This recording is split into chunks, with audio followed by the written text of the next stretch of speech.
Good morning guys, and in front of me is Google Pixel 10, and let me show you how to clear cache and speed up your device a bit.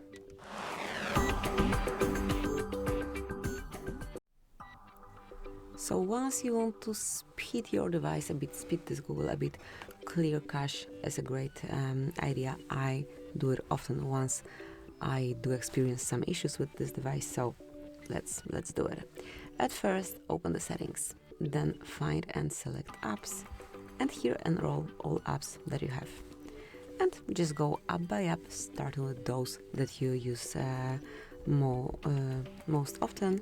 And here locate storage and cache and mark clear cache. And that's it. Just go the same action with, just recreate the action for each app. Okay, we do not have any here.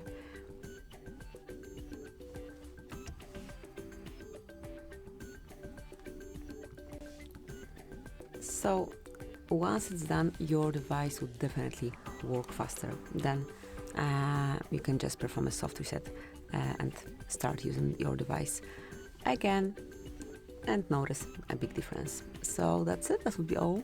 Thank you for watching. Please subscribe our channel and leave the thumbs up.